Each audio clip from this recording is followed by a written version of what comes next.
ಈಗ ಸುಧನ್ವ ಏನು ಮಾಡಿದ್ರೆ ಗೊತ್ತಾ? ದೂರದಲ್ಲಿ ಭಕ್ತರು ಹೋಮವನ್ನು ರಚಿಸಿದ್ದಾರೆ. ರಚಿಸಿ ನನ್ನ ಅಶ್ವಮೇಧದ ಯಾವನ ಕುದುರೆಯನ್ನ ಮಧ್ಯವನ್ನು ಸಿಟ್ಟು ನಮ್ಮೊಳಗೆ ದೂರಕ್ಕೆ ಆಹ್ವಾನವನ್ನು ಕೊಟ್ಟಿದ್ದಾನೆ. ಮತ್ತೆ ಬಂಧಿಸಿಟ್ಟಿದ್ದಾನೆ.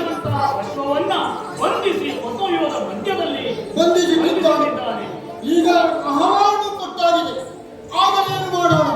ನನಗೊಂದು ನೆನಪಾಗ್ತಾ ಇದೆ. ಹಿಂದೆ ನನ್ನ ಅಣ್ಣನಾಗಿರ್ತಕ್ಕಂತಹ ದೃಷ್ಟಿರ ನಾನು ಅಶ್ವಮೇಧದ ಬೆಂಗಳೂರಿನಕ್ಕಾಗಿ ಹೊರಡಿದ್ದಾಗ ಒಂದು ಮಾತನ್ನು ಹೇಳಿದ್ದ.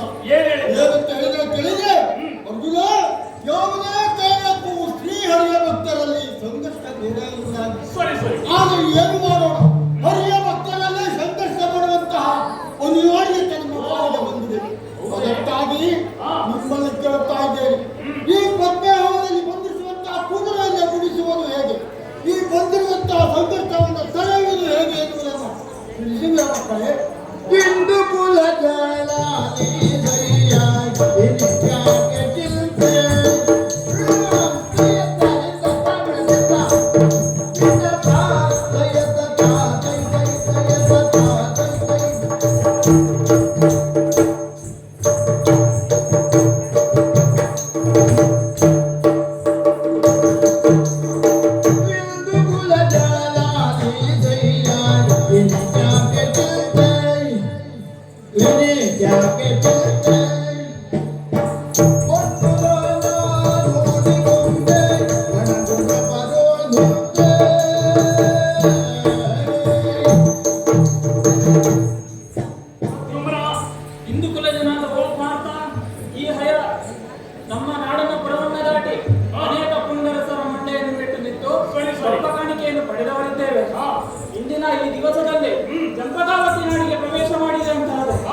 ಈಗಾಗಲೇ ಅದೆಷ್ಟು ವಿಜಯ ಸಾಧಿಸಿದ್ದೇವೆ.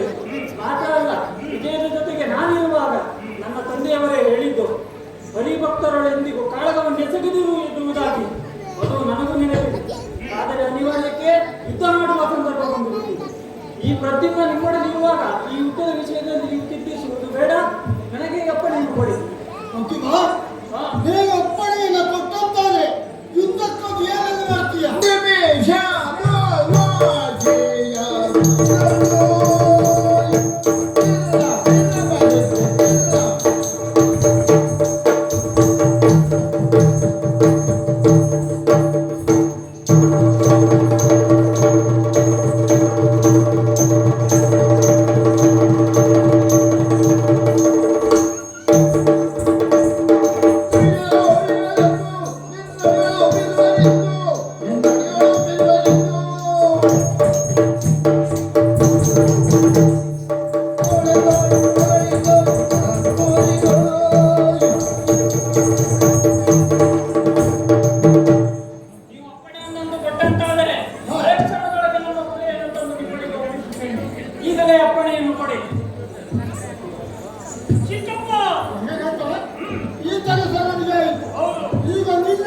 ನಿಮ್ಮ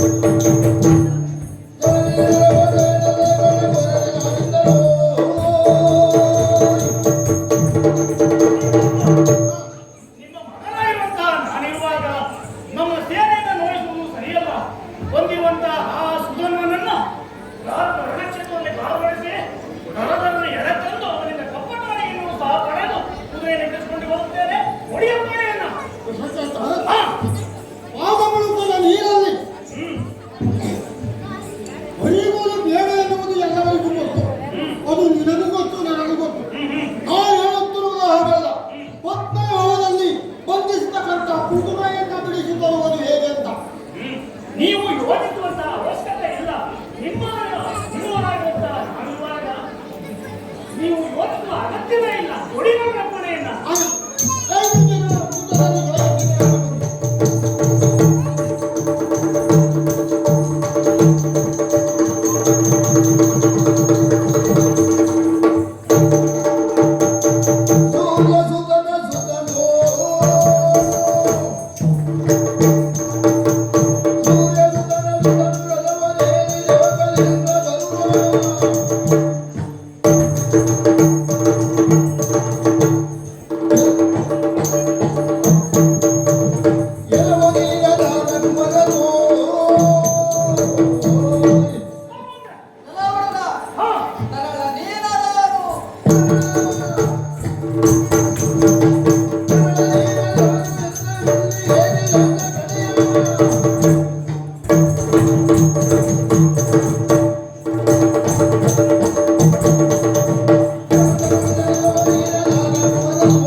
ರಣಕ್ಷೇತ್ರಕ್ಕೆ ಬಂದಂತ ನೀನು ನೇರವಾಗಿ ಯುದ್ಧವನ್ನು ಮಾಡುವುದಾಗಿ ಹೊರಟಿದ್ದೀಯ. ಯುದ್ಧ ಮಾಡುವುದಲ್ಲ, ನಿನ್ನನ್ನು ಕಂಡಾಗ ನಿನ್ನೆಲ್ಲರೂ ಮಾತನಾಡಬೇಕೆನ್ನುವುದಾಗಿ ಬಯಸ್ತಾ ಇರುವವನು ನೀನು. ಹಾಗಾಗಿ ನಿನ್ನಲ್ಲಿ ಕೇಳುವುದಕ್ಕೆ ಮುಂದಾಗ್ತಾ ಇದ್ದೇನೆ. ರಣಕ್ಷೇತ್ರಕ್ಕೆ ಬಂದಂತ ನೀನು ಯಾರು? ಏ ಹುಡುಗ, ಯುದ್ಧವನ್ನು ಬಯಸಿ ಬಂದಿರುವಂತಹ ನೀನು ನನ್ನಲ್ಲಿ ನೀನೇ ಯಾರು ಪ್ರಶ್ನೆ ಮಾಡ್ತಾ ಇದ್ದೀಯಾ? ಮೊದಲು ನೀನೇ ಯಾರು ಚಂಪಕಾಪುರ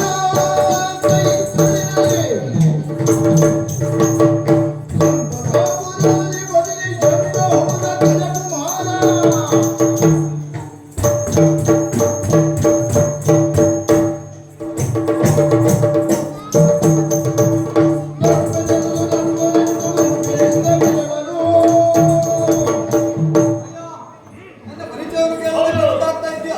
ಈಗ ನೀವು ಪ್ರವೇಶಿಸಿದ ನಾಡೆ ಚಂಪಕಾವತಿ. ತಿಳಿದಿದ್ದೇವೆ. ಇಲ್ಲಿ ಅಧಿಕಾರಿ ಹೊಸಧ್ವಜ ಮಹಾರಾಜರು ಅವರ ಮಗನಾಗಿರುವಂತಹ ನನ್ನನ್ನು ಸುಧನ್ವ ಎನ್ನುವುದಾಗಿ ಕರೆಯುತ್ತಾ ಇದ್ದಾರೆ. ನೀನು ನಾನೇ ಸರಿ. ಹಾಗಾಗಿ ನಿನ್ನಲ್ಲಿ ಕೇಳ್ತಾ ಇದ್ದೇನೆ, ನನ್ನ ಪರಿಚಯವನ್ನು ಹೇಳುತ್ತೇನೆ. ಆ ವೃದ್ಧಕ್ಕೆ ಬಂದಂತ ನಿನ್ನ ಪರಿಚಯವನ್ನು ಈಗಲಾದ್ರೂ ಹೇಳ್ತೀಯಾ? ಜಲದ ಮಿತ್ರ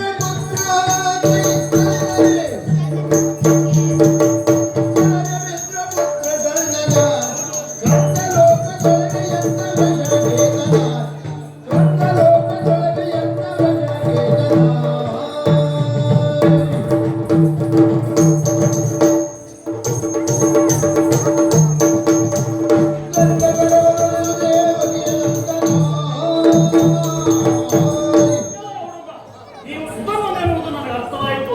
ಹಾಗೆ ನಾನು ಯಾರನ್ನು ನೀನು ಪ್ರಶ್ನೆ ಕೇಳ್ತಾ ಇದ್ದೀಯಾ? ನಾನು ಯಾರೋ ನಿನಗೆ ಗೊತ್ತಾಗಲಿಲ್ಲವೇ?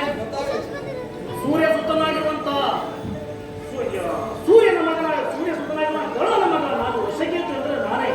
ಹೌದೌದು. ಎಂತ ಕೆಲಸ ಮಾಡಿಬಿಟ್ರು ನೀವು. ನೀವು ಮಾಡಿರುವ ಕಾರ್ಯ ಏನು? ಯಾರು ಬಿಟ್ಟಿರುವ ಅಶ್ವ ಎನ್ನುವುದನ್ನು ಅರಿಯದೆ ನೀವು ನಮ್ಮ ಕುದುರೆಯನ್ನು ಬಂಧಿಸಿದ್ದೀರಿ.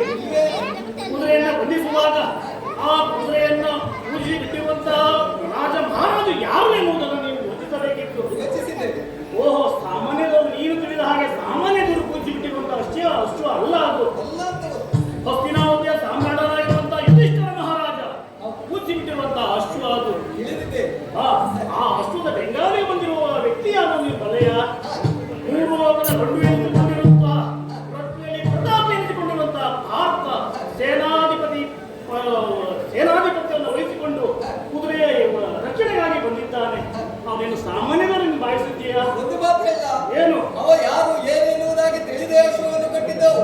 ಈ ಸುಧನ್ವ ಜೀವನದಲ್ಲಿ ಮಹತ್ವವಾದ ಎರಡು ಆಸೆಯನ್ನು ಹೊಂದಿದವ. ಏನು? ಒಂದು ಯಾವುದು ಕೇಳಿದ್ರೆ, ಈ ಪ್ರಪಂಚದಲ್ಲಿ ಅತಿ ಪರಾಕ್ರಮಿಗಳ ಯಾರಿದ್ದಾರೆ ಅವರಲ್ಲಿ ಹೋರಾಟವನ್ನು ಮಾಡಬೇಕು. ಎರಡನೇದು ಯಾವುದು ಕೇಳಿದ್ರೆ, ಆರಾಧ್ಯ ದೈವನಾಗಿರುವಂತಹ ಶ್ರೀಕೃಷ್ಣ ಪರಮಾತ್ಮನ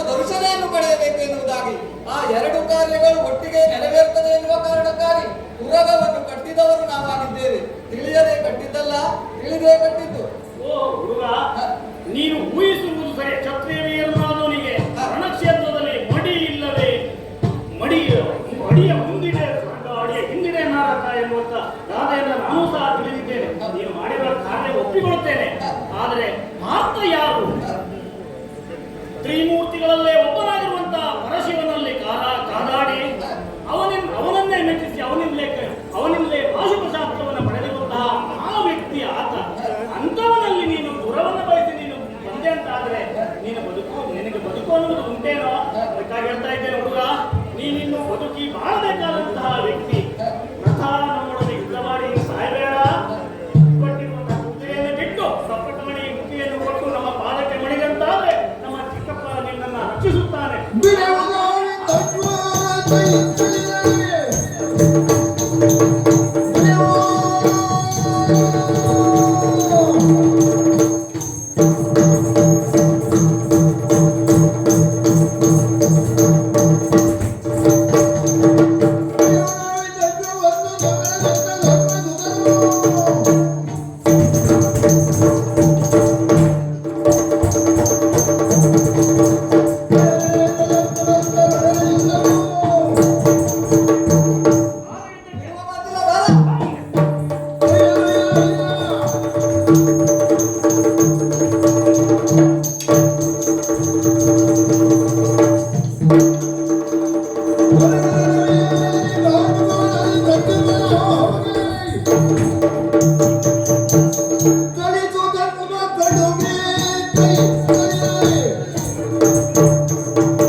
ಒಂದಾಗಲೇ ಕಂಡು ಹಿಡಿದವರು ನಾವು. ಕೇತನದ ಗುರುತಿಂದಲೇ ನಮ್ಮ ದೇವನಾಗಿರುವಂತ ಶ್ರೀಕೃಷ್ಣರ ಮಗ ಪ್ರದ್ಯುಮ್ನ ಎನ್ನುವುದಾಗಿ ತಿಳಿದುಕೊಂಡವರು ನಾವು. ಹಾಗಾಗಿ ಹೇಳ್ತಾ ಇದ್ದೇನೆ, ಬಂದಂತ ನೀನು ಇಲ್ಲಿ ಯುದ್ಧ ಮಾಡುವುದಲ್ಲ, ನಿನ್ನ ಜಾಗವೇ ಬೇರೆ. ಹಾಗಾಗಿ ಯುದ್ಧ ತರವಲ್ಲ, ಹೋಗು ಹಿಂದೆ.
Oh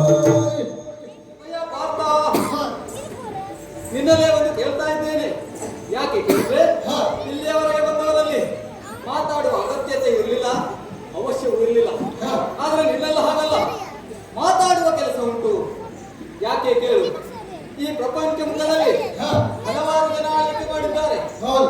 ಹಲವಾರು ಜನ ಯುದ್ಧವನ್ನು ಮಾಡಿದವರಿದ್ದಾರೆ. ಹಾ, ಆದರೆ ಮಾಡಿದಂತವರೆಲ್ಲರೂ ಉನ್ನತಿಯನ್ನು ಕಾಣಲಿಲ್ಲ. ಹಾ, ಯಾಕೆ ಕೇಳು, ಅವರಲ್ಲಿ ಎಲ್ಲವನ್ನು ಸಾಧಿಸುವುದಕ್ಕೆ ಆಗಲಿಲ್ಲ. ಹಾಗಂತ ನೀನು ಹಾಗಲ್ಲ, ಈ ಸೃಷ್ಟಿಗೆ ಒಬ್ಬ ಅರ್ಜುನ ಎನ್ನುವುದಾಗಿ ಹೌದು. ತೋರ್ಪಡಿಸಿದವ ನೀನು. ಹಾ, ಹೌದೇ ಹೌದು. ಹಾಗಾಗಿ ನಿನ್ನಲ್ಲಿ ಕೇಳುವುದಕ್ಕೆ ಮುಂದಾಗ್ತಾ ಇದ್ದೇನೆ, ಏನನ್ನು? ಈ ಸೃಷ್ಟಿಗೆ ಅರ್ಜುನನೆಂಬುವನೇ ನೀನೇ ಹೌದಾ? ಅನುಮಾನ? ಅಲ್ಲ ಕೇಳಿದೆ, ಹಾಗೆ ಗೊತ್ತಾಗಿದ್ದಾರೆ. ನೀನೇ ಹೌದು ಅಂತಾದ್ರೆ ನಿನ್ನಲ್ಲೇ ಕೇಳ್ತೇನೆ. ಹಾ, ಈಗಾಗಲೇ ನೀವು ಪೂಜಿಸಲಿದ್ದಂತಹ ಅಶ್ವವನ್ನು ಹಾ, ಕಟ್ಟಿಕೊಂಡವರು ನಾವು, ಹೌದು. ಹೌದಾ? ಕಟ್ಟಿಕೊಂಡಂತಹ ತುರಗವನ್ನು ಹಾ, ಬಿಟ್ಟು ಹೋಗ್ತೀಯೋ ಇಲ್ಲ ಬಿಡಿಸುವೆನೆಂಬ ಬಿಂಕವನ್ನು ತೋರ್ತೀಯ ಎನ್ನುವುದಾಗಿ ಥಟ್ಟನೆ ಹೇಳ್ಬೇಕು. ಹೌದು. ಹೌದು. ಇಷ್ಟ ತನಕ ನಿಮಗೆ ಹಾರಿದ್ದೀಯ. ಆ ಮಾತಾಡುವವರು ಮಾತ್ರ ನಿನಗೆ ತಪ್ಪದೆ ಹೇಳ್ಬೇಕಲ್ಲ. ಹಾಗಲ್ಲ, ಹಾಗಲ್ಲ. ಹೇಳ್ತಾನೆ. ಹುಡುಗ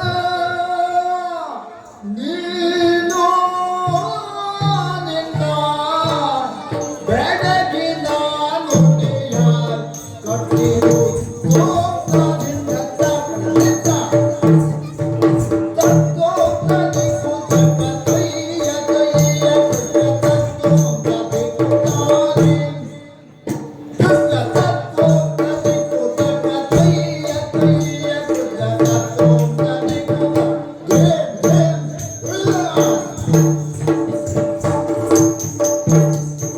ಹುಡುಗ ಹುಡುಗ ಹುಡುಗ ನೀನು ನಿನ್ನ ಹುಡುಗ ನೀನು ನೀನು ಹುಡುಗ ಹುಡುಗ ನೀನು ಹುಡುಗ ನೀನು ನಿನ್ನ ಬೆಡಗಿನ ನುಡಿಯ ಬೆಡಗಿನ ನುಡಿಯ ಕೊಟ್ಟಿಡು ಕೊಟ್ಟಿಡು ಕೊಟ್ಟಿಡು ಬೆಡಗಿನ ನುಡಿಯ ಹುಡುಗ ಹುಡುಗ ನೀನು ನಿನ್ನ ಬೆಡಗಿನ ನುಡಿಯ ಕೊಟ್ಟಿಡು ಕೊಟ್ಟಿಡು ಕೊಟ್ಟಿಡು ನಮ್ಮ ಭಯವ ಬಿಡು ನಮ್ಮ ಭಯವ ಬಿಡು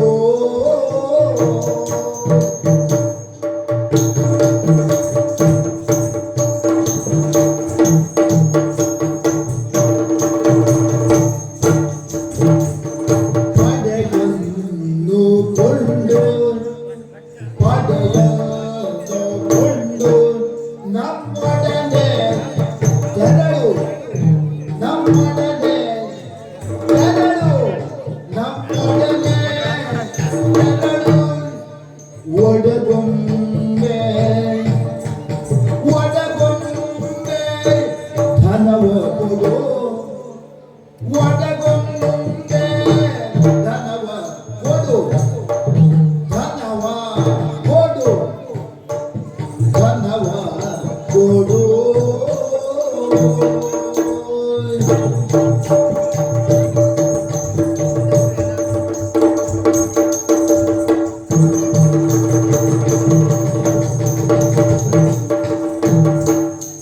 ಪಡೆಯಲು ಕೊಂಡು ನಮ್ಮೊಡನೆ ತೆರಳು. ತೆರಳು ನಿನ್ನ ಒಡಗೊಂಬೆ ಧನವ ಕೊಡು. ನಿನ್ನಲ್ಲಿ ತಟ್ಟನೆ ಹೇಳಿದಾಕ್ಷಣ ಹುಡುಗ ನೀನು ತಟ್ಟನೆ ಎಂದು ನನ್ನಲ್ಲಿ ಕೇಳ್ತೀಯ ಎನ್ನುವುದಾಗಿ ಹೇಳ್ತಾ ಇದ್ದೀಯ. ಹೌದು. ಅಯ್ಯ, ಬೇರೆಯವರ ಹತ್ರ ಅದು ತಟ್ಟನೆ ಹೇಳುವಂತೆ ಕೇಳುವುದಿಲ್ಲಾಗಿದ್ದೆ, ನಿನ್ನ ಹತ್ರ ತಟ್ಟನೆ ಹೇಳುವಂತೆ ಕೇಳುವುದಕ್ಕೆ ಕಾರಣ ಏನು? ಪಾತ್ರ ಎಂದರೆ ಏನು? ಪಾತ್ರ ಯಾರು ಎನ್ನುವುದಾಗಿ ನಾನು ತಿಳಿದುಕೊಂಡವ. ಗೊತ್ತುಂಟು. ಪಾತ್ರನ ಎದುರಲ್ಲಿ ಯಾರು ಬರ್ತಾರೋ ಹಾ. ಅವರ ಪ್ರಶ್ನೆಗಳು ಕೇಳುವ ಮೊದಲೇ ಆತನಲ್ಲಿ ಉತ್ತರ ಇರ್ತದೆ ಎನ್ನುವುದಾಗಿ ನಾನು ತಿಳಿದುಕೊಂಡವ. ಹಾಗಾಗಿ ನಿನ್ನಲ್ಲಿ ತಟ್ಟನೆ ಹೇಳುವಂತ ಹೇಳಿದ್ದು. ಹಾಗಂತ ನಾನು ತಟ್ಟನೆ ಹೇಳುವಂತ ಹೇಳಿದ್ರೆ ನೀನು ನನ್ನಲ್ಲೇ ಪ್ರಶ್ನೆಯನ್ನು ಮಾಡುವುದಕ್ಕೆ ಹೋಗ್ತೀಯ ಅಂತಾದ್ರೆ ಪಾತ್ರನಿಗೆ ಏನು ಗೊತ್ತಿಲ್ಲ ಅಂತ ಆಗ್ತದೆ. ಗೊತ್ತಿಲ್ಲ ಅಂತ ತಿಳಿಸುತ್ತೇನೆ ನೀನು. ಸರಿಯಾಗಿ ಅಲ್ವೇ? ನೀನು ಸಣ್ಣ ಹುಡುಗ ಹೌದು ತಿಳಿಯುತ್ತಾನೆ. ಹೌದು. ಅದಕ್ಕಾಗಿ ನಿನಗೆ ಹುಡುಗ ನೀ ನನ್ನ ಹತ್ರ ಮಾತ್ರ ತಪ್ಪನೆ ಹೇಳಿದೆಯಲ್ಲ ಅಂತ ಹೇಳಿದ್ದೆ. ಆದರೆ ನಿನ್ನ ಮಾತನ್ನೇ ನೋಡಿದೆ, ಕುದುರೆಯನ್ನು ಕಟ್ಟಿದ್ದೇವೆ ಎನ್ನುವುದಾಗಿ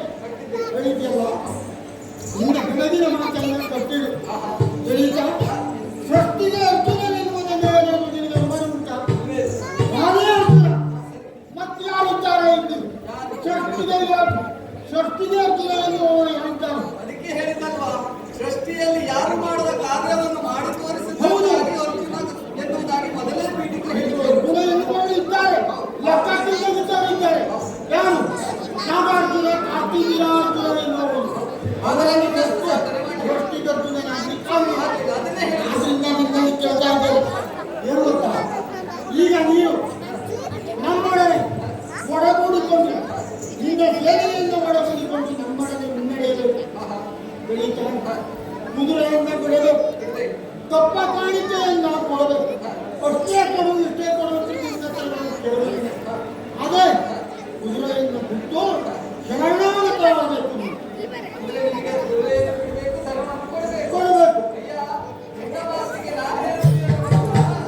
ಮೂಢನೆಂದೆನೆ ನಿನ್ನ ರೂಢಿಯ ಭಟಾಯಂದು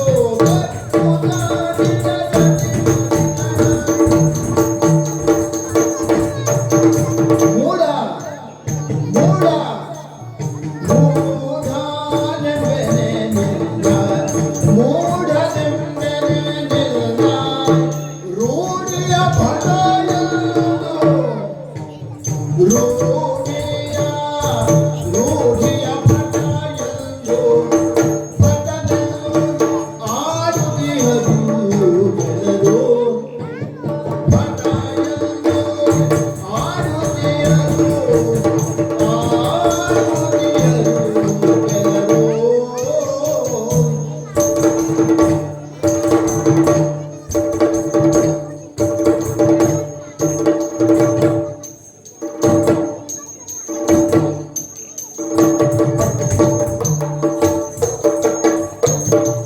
ಮಾಡದೆ ಯುದ್ಧವ ಭಯವನು ದ್ರೌರ್ಯವ ಮಾಡದೆ ಯುದ್ಧವ ಮಾಡದೆ ಯುದ್ಧವ ಭಯವನು ದ್ರೌರ್ಯವ ಭಯವನು ದ್ರೌರ್ಯವ ಬೇಡುವ ದ್ವಿಜನೇ ನೀನು ಬೇಡುವ ಬೇಡುವ ಬೇಡುವ ದ್ವಿಜನೇ ನೀನು ಮಾಡದೆ ಯುದ್ಧವ ಭಯವನ್ನು ದ್ರೌರ್ಯವ ಬೇಡುವ ದ್ವಿಜನೇ ನೀನು.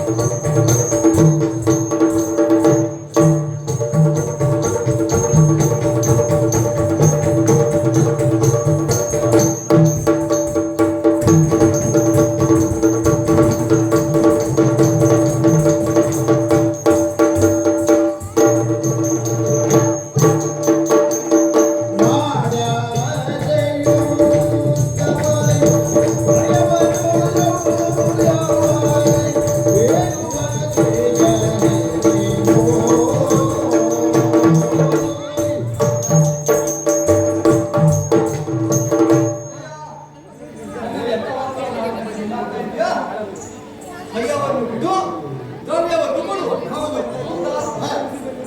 ಅದರಲ್ಲಿ ಹೇಳುವಂತ ಮಾತು, ಹುಡುಗ ನೀನು ನಿನ್ನ ಬೆಡಗಿನ ನುಡಿಯ ಕಟ್ಟಿಡು.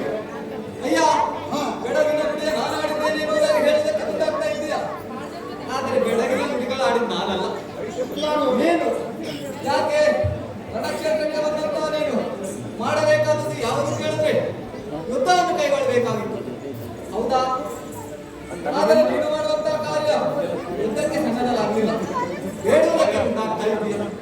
ಧನವನ್ನು ಕೊಡು, ಭಯವನ್ನು ಬಿಡಬೇಕುದಾಗಿ ಇಷ್ಟನ್ನು ಕೇಳಿದಂತಹ ನಿನ್ನನ್ನು ಮೂಢ ಎನ್ನುವುದಾಗಿ ಸಂಬೋಧಿಸುವ ನೀನು ಹೇಳ್ತೀಯ. ಆಗ್ಲಿಕ್ಕಿಲ್ಲ. ತಿಳಿದವರು ಯಾರು ನಿನ್ನನ್ನು ಮೂಢ ಎನ್ನುವುದಾಗಿ ಹೇಳಲಿಕ್ಕಾಗುವುದಿಲ್ಲ. ಯಾಕೆ ಕೇಳಿದ್ರೆ ಪ್ರಪಂಚದಲ್ಲಿ ಹಲವರು ನಿನ್ನನ್ನು ರೂಢಿಯ ಭಟ ಎನ್ನುವುದಾಗಿ ಹೇಳ್ತಾ ಇದ್ದಾರೆ. ಅವರೆಲ್ಲರೂ ನಿನ್ನನ್ನು ರೂಢಿಯ ಭಟ ಹೇಳುವುದಕ್ಕೆ ಮುಂದಾದಾಗ ನಾನು ಒಂದು ನಿನ್ನಲ್ಲಿ ಮೂಢ ಎನ್ನುವುದಾಗಿ ಹೇಳಿದೆ ಅಂತಾದ್ರೆ ಮೂಢ ನಾನಾಗ್ತೇನೆ. ಆದರೆ ಹೇಳುವಂತಹ ಸನ್ನಿವೇಶವನ್ನು ನೀವು ತೋರಿಸುತ್ತೇವೆ. ಯಾಕೆ ಶೌರ್ಯ ಸಾಮರ್ಥ್ಯ ಇದ್ದವರು ಯುದ್ಧವನ್ನು ಮಾಡೋದನ್ನು ಬಿಟ್ಟು ಬೇಡುವುದಕ್ಕೆ ಮುಂದಾಗ್ತಾ ಇದ್ದೀರಿ. ಕೊಡ್ತೇನೆ ಯಾವ ರೀತಿಯಲ್ಲಿ ನೀನೊಬ್ಬ ಬ್ರಾಹ್ಮಣನಾಗಿ ಬೇಡಿಕೆ ಹೋಗುವಂತಾದ್ರೆ ನಿನಗೆ ಕೊಡ್ತಿದ್ದೆ. ಪರಾಕ್ರಮಿಯಾಗಿ ಸೂರ್ಯವಂಶದಲ್ಲಿ ಹುಟ್ಟಿ ಈ ರೀತಿಯ ಕಾರ್ಯವನ್ನು ಮಾಡುವುದಕ್ಕೆ ಮುಂದಾಗ್ತಾ ಇದೆಯಾ ಹೌದು ಅಂತ ಆದ್ರೆ ಇದನ್ನು ನಾನು ನೋಡ ಅಂತಲೇ ಹೇಳಬೇಕು. ಹಾಗಾಗಿ ಕಟ್ಟಿದಂತ ಪದರವರು ಬಿಡುವುದಿಲ್ಲ. ನಮ್ಮ ಹಸ್ತಿನಾವತಿಯ ಸಾಮ್ರಾಜ್ಯದ ರಣಭಂಡಾರ ಬರಿದಾಳಿದವೆಂದು ನಾನು ಭಿಕ್ಷಾಟನೆಗೆ ಬಂದವರಿಂದ ಧನಭಿಕ್ಷಾಟನೆಗೆ ಬಂದವರು ನಾನಲ್ಲ. ನಾನು ಹಾಗೆ ಹೇಳಿದ್ದೆ. ನಮ್ಮ ದಾಯಾದಿಗಳ ಬಂದು ಅತ್ಯಾದೋಷ ನಿವಾರಣೆಗಾಗಿ ಯಜ್ಞಾರ್ಥದ ಬೆಂಗಲಾಂತವಾಗಿ ನಾವು ಬಂದವರು. ಹಾಗಂತ ನಾವು ಮೂಢರು ಅಲ್ಲ, ಮೂಢತ್ವವು ನಮ್ಮಲ್ಲಿ ಇಲ್ಲ. ಆದರೆ ಈಗ ನೀನು ಹುಡುಗ ನಮ್ಮಂತವು ನಿನಗೆ ತಿಳಿದು ಹೇಳಬೇಕು. ಈ ಭೂತಳದಲ್ಲಿ ರಾಜನೀತಿ ಏನಿದೆ ಎನ್ನುವುದು ಗೊತ್ತಾಗ ಹುಡುಗರಿಗೆ ಗೊತ್ತಿಲ್ಲ. ನಾವು ತಿಳಿಸಿ ಹೇಳಬೇಕು. ಅದಕ್ಕಾಗಿ ಹೇಳ್ತೇನೆ ಕೇಳಿ. ಎಳೆಯವ ನಿನ್ನನು ತೊಲಗನು ಚಿತ್ರವೆಂದು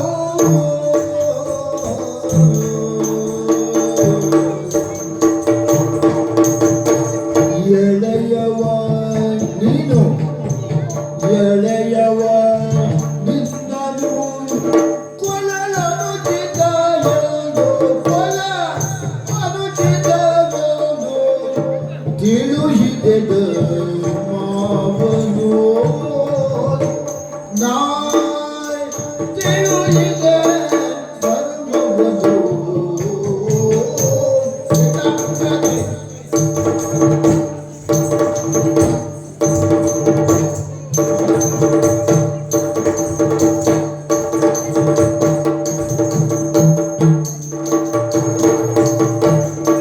ಒಳಗೊಳಗಲಿ ಸಾವ ಛಲವುಳ್ಳದು ಪುಣ್ಯ ಒಳಗೊಳಗಲಿ ಸಾವ ಛಲವುಳ್ಳದು ಪುಣ್ಯ ಪದವನ್ನು ತೆಗೆದೆಚ್ಚದು ಒಳಗೊಳಗಲಿ ಸಾವ ಛಲವುಳ್ಳದು ಪುಣ್ಯ ಪದವನ್ನು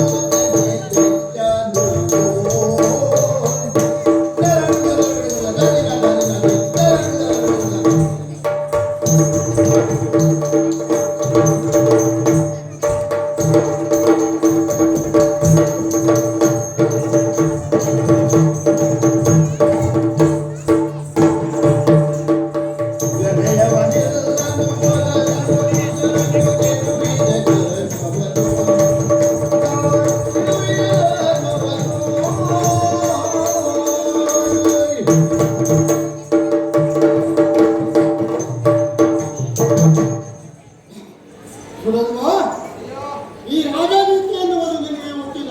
ಯಾರು ನನಗೆ ನಾವು ಯಾರು ನನ್ನ ಮುಂಗಡೆಗೆ ಬಂದು ನಿಂತು ನನ್ನೊಡನೆ ಯುದ್ಧವನ್ನು ಮಾಡು ಅಂತ ಹೇಳಿ ನಿಂತರೆ ಹಠಾತ್ ನಾವು ಜನಿಸಲು ನಿಂತಿದ್ದೇವೆ. ಯಾಕೆ ಗೊತ್ತಾ? ಯಾಕೆ ಆತನಿಗೆ ತಿಳಿಸಿ ಹೇಳ್ತೇನೆ. ನೀನು ಸಣ್ಣ ಹುಡುಗ, ನಿನ್ನಿಂದ ಮುಂದೆ ಭವಿಷ್ಯ ಇದೆ. ನಿನಗೆ ಒಳ್ಳೆ ಭವಿಷ್ಯ ಇದೆ. ನೀನು ಉಳಿಯಬೇಕು, ಒಳಿದು ಹೋಗಬಾರದು. ನೀನು ಒಳಿದು ಹೋದರೆ ಬೆಳೆಯುವ ಸತಿಯು ಮೊಳಕೆಯಲ್ಲಿಯೇ ಚೂಟುತ್ತದೆ ಆಗ್ತದೆ. ಅಯ್ಯ ಅದಕ್ಕಾಗಿ ನಿನ್ನಲ್ಲಿ ಹೇಳ್ತಾ ಇದ್ದೇನೆ, ರಾಜನೀತಿ ಭದ್ರವನ್ನೇ ಮಾಡಬೇಡ. ನಿನ್ನ ತಂದೆಯನ್ನು ಕಳಿಸು. ಅಯ್ಯ ತಂದೆಯನ್ನು ನನಗೆ ಸರಿಯಾದ ರಾಜನೀತಿಯ ಬಗ್ಗೆ ನನಗೆ ಹೇಳ್ಕೊಡೋದಕ್ಕೆ ಮುಂದಾಗ್ತಾ ಇದೀಯ. ರಾಜನೀತಿಯನ್ನು ನಿನಗೆ ಗೊತ್ತಿಲ್ಲ. ರಾಜನೀತಿಯ ಬಗ್ಗೆ ನಾನು ತಿಳಿದುಕೊಂಡವನಿದ್ದೇನೆ. ಯಾಕೆ ಕೇಳು, ರಾಜನೀತಿಯಲ್ಲಿ ಸಾರಿ ಹೇಳುವುದು ಉಂಟು ಹೌದು. ಆದರೆ ಕ್ಷತ್ರಿಯರಿಗೆ ಧರ್ಮ ಯಾವುದು ಕೇಳಿದ್ರೆ ಮಾಡುವಂತಹ ಕಾರ್ಯದಲ್ಲಿ ದೇವರನ್ನು ಕಾಣು. ಇದು ರಾಜನೀತಿ ಅಲ್ವಾ? ಆ ದೇವರನ್ನು ಕಾಣದೆ ನಾವು ದೇವರನ್ನು ಕಾಣಬೇಕು ಎಂದು ಕೇಳಿದ್ರೆ ರಣಕ್ಷೇತ್ರದಲ್ಲಿ ರಣಕ್ಷೇತ್ರಕ್ಕೆ ಬರುವಲ್ಲಿ ಚಿಕ್ಕವರು ಬರಬೇಕು,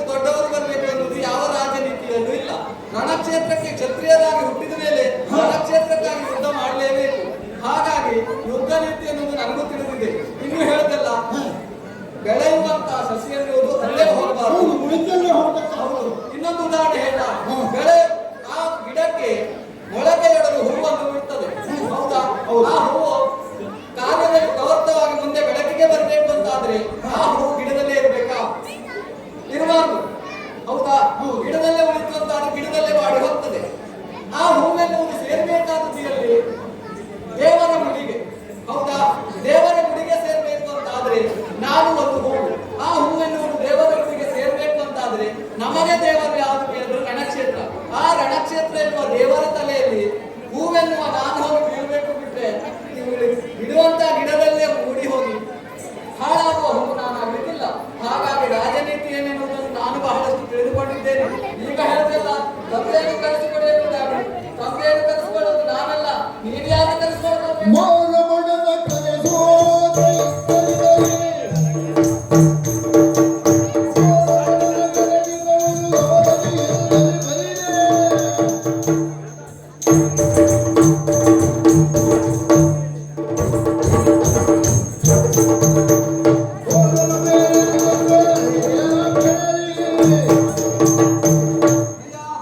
ನನ್ನಲ್ಲಿ ಅಪ್ಪನನ್ನು ಕರೆಸಿಕೊಳ್ಳಿ ಎಂಬುದಾಗಿ ಹೇಳ್ತಾ ಇದ್ದೀಯ. ಅಪ್ಪ ಖಂಡಿತವಾಗಿ ಬರ್ತಾನೆ, ಬರುವುದಿಲ್ಲ ಎನ್ನುವುದಾಗಿಲ್ಲ. ಯಾವ ಸಂದರ್ಭದಲ್ಲಿ ಕೇಳು, ನಿನ್ನೊಡನೆ ಹೊಡೆದಂತಹ ಯುದ್ಧದಲ್ಲಿ ಗೆಲ್ಲುವಂತದ್ದು ನನ್ನ ಪಾಲಿಗಾದಂತಹ ಸಂದರ್ಭದಲ್ಲಿ ನನ್ನನ್ನು ಹೊರಸುವುದಕ್ಕಾಗಿ ಬರ್ತಾನೆ. ಆಗ ನಮ್ಮಪ್ಪ ಬರ್ತಾನೆ. ಇನ್ನು ನನ್ನನ್ನು ಅಪ್ಪನನ್ನು ಕರೆಸಿಕೊಳ್ಳಿ ಎನ್ನುವುದಾಗಿ ಹೇಳ್ತಾ ಇದ್ದೀಯ. ನೀನು ಯಾರನ್ನು ಕರೆಸಿಕೊಳ್ಬೇಕು ಗೊತ್ತಾ? ಈ ಸಾಮಾನ್ಯದವರೆಲ್ಲ ಎದುರಿಗೆ ನಿಂತ್ಕೊಂಡು ಗೆಲ್ಲಿಕ್ಕಾಗುವುದಿಲ್ಲ. ಮಾರಮ್ಮನ ಕರೆಸುವ ಏನಾಗಲಿಲ್ಲ, ಕರೆಸುವ. ಹುಲುಮೂಪನ ಹುಡುವಂತ ಇದ್ದರಿದರೆ. ಹುಲುಮೂಪನ ಹುಡುಗರ ನಿನ್ನೊಳಗಿನ ಹೊರೆ ಹೊರೆಯೇನಗೆ.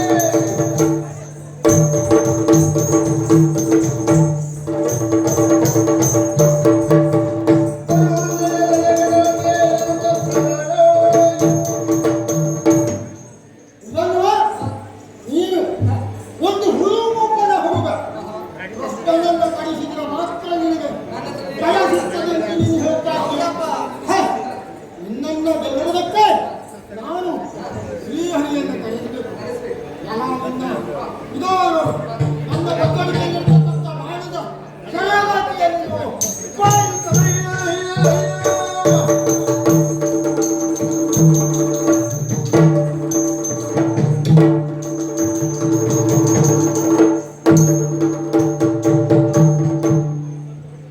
ಅಯ್ಯ ಮಾತ್ರ ಹೇ, ಹೇಳಿದೆ, ಕೇಳುವ ಮಾತನ್ನು ಕೇಳುವ ನೀನು. ನಾನು ಹೇಳಿದಂತೆ ಕೇಳಿದ್ಯಾ? ಇಲ್ವೇ ಇಲ್ಲ. ನಿನ್ನ ಉದ್ದಟತನವನ್ನು ತೋರುವುದಕ್ಕೆ ಮುಂದಾಗ್ತಾ ಇದೆಯಾ? ಏನು ಯುದ್ಧವನ್ನು ಮಾಡ್ತೀಯ? ಮಾಡ್ತೀಯ ಯುದ್ಧ? ನೋಡು, ಕೈ ಸೋತು ಕುಳಿತುಕೊಂಡಿದ್ದೀಯ. ನಿನ್ನ ಯುದ್ಧ ನಾನೇ ನಿನ್ನಲ್ಲಿ ಮಾಡುವಾಗ ಅವರನ್ನು ಗೆಲ್ಲದೆ ಇವರನ್ನು ಗೆಲ್ಲದೆ ಇರುವ ನಿನ್ನ ಪೌರುಷ ಎಲ್ಲೋಯ್ತಾ? ಪರಶಿವನಿಂದ ಪಡೆದ ಆಶುಪತಾಸ್ತ್ರ ಏನಾಯ್ತಾ? ಹೋಯ್ತಾ? ಮತ್ತೆ ನೋಡುವ, ನಿನ್ನಲ್ಲಿ ಯುದ್ಧ ಮಾಡುವ ಸಾಮರ್ಥ್ಯ ಮತ್ತೆ ನನ್ನಲ್ಲಿ ಇದ್ದು ಕರೆ ಬರ್ತೇನೆ. ನೀನು ನಿನ್ನ ಆರೋಗ್ಯ ಗೆಲ್ಲುವುದಲ್ಲ.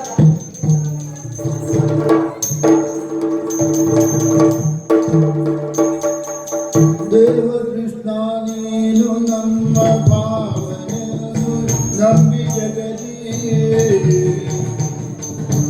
ಗೋವಿಂದ ಶಿವವನ್ನು ಪಿಡಿದು ಜೀವಿಸಿದೆವಲೈ. ಗೋವಿಂದ ಶಿವವನ್ನು ಪಿಡಿದು ಜೀವಿಸಿದೆವಲೈ.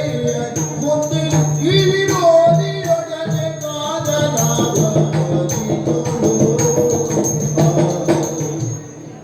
ಹಾವಿದೆ ನನ್ನ ಅಣಗಲಿರ್ತಕ್ಕಂಥ ಯುಧಿಷ್ಠರ ನಡುವೆ ತಪ್ಪ ಕಾಣಿಕೆಯಿಂದ ಯಜ್ಞಾಂಶದ ಬೆಂಗಾವಲ ನಾಯಕನಾಗಿ ಹೊರಟು ಬಂದವನು. ಆದರೆ ಏನು ಮಾಡುವುದು, ಇಲ್ಲಿಯೇ ಇದೇ ಬೇರೆಯಾಗಿದೆ. ಸಾರಥಿಯಿಂದ ಕೊಂದ ತಕ್ಷಣವೇ ನಾನು ತನುಸನ್ನು ಭೂಮಿಯಲ್ಲಿಟ್ಟು ಶ್ರೀ ಕೃಷ್ಣನನ್ನ ಧ್ಯಾನಿಸುತ್ತೀನಿ. ಆತನನ್ನೇ ನಂಬಿದವನು. ಅಶ್ವಮೇಧ ಯಾಗದ ಬೆಂಗಳಾವರ್ತವಾಗಿ ಬಂದಿದ್ದು ಆತನಿಂದ ಧೈರ್ಯದಿಂದಲೇ. ಎಂದಾದರೂ ನಮ್ಮ ಪಾಂಡವರನ್ನು ಬಿಡುವುದಿಲ್ಲ, ಯಾವಾಗಲೂ ಸೊರಗುತ್ತಾನೆ ಎನ್ನುವ ಧೈರ್ಯದಿಂದ. ಆದರೆ ಏನು ಮಾಡೋಣ, ವಿಧಿಯ ಸಂಕಲ್ಪವಾಗಿ ಇಂತಹ ಸಣ್ಣ ಯಶಸ್ಕೃತ ಒಂದು ಹುಡುಗರ ಕೈಯಲ್ಲಿ ಸೋತು ಸಾಯುವುದಕ್ಕಿಂತ ಬದುಕುವುದಕ್ಕಿಂತ ಸಾಯುವುದೇ ಶ್ರೀಕೃಷ್ಣ ಪರಮಾತ್ಮ ಮುಕುಂದ ಪುರಾವರ್ಧನ ನಮೋ ನಮಃ. ಗರುಡವಾಗಿ ಭಕ್ತೋದರನ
ಖಂಡಿತವಾಗಿಯೂ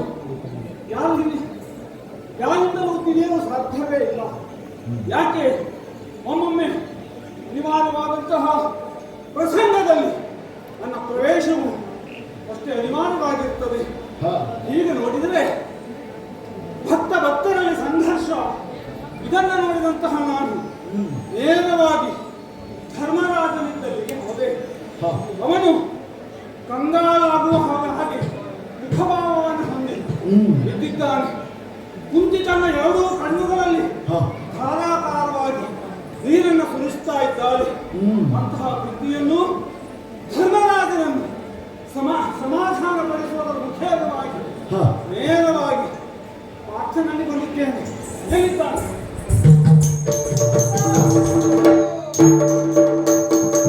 ಬಳಿಕ ಚರಣಕ್ಕೆ ಮಣಿದ ಪಾರ್ಥನ ಸೆಳೆದು ಬಿಗಿದ ಕೂದಲೇ ತೋರಣದ ಒಳಗೆ ಕೊಯ್ದ ದ್ರೋಹವನ್ನು ಕೊಟ್ಟನು ಹರಿಯೋ.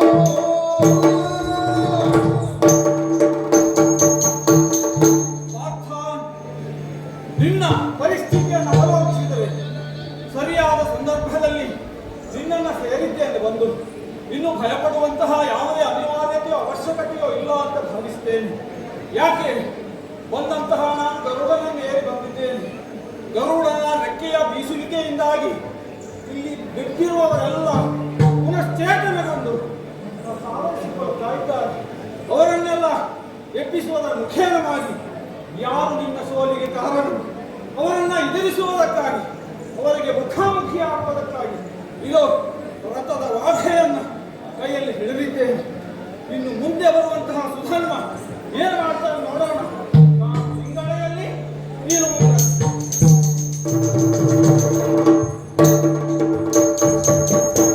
ಇಳಿದು ನೋಡುತ್ತಲಾದ ಭೂಪದ.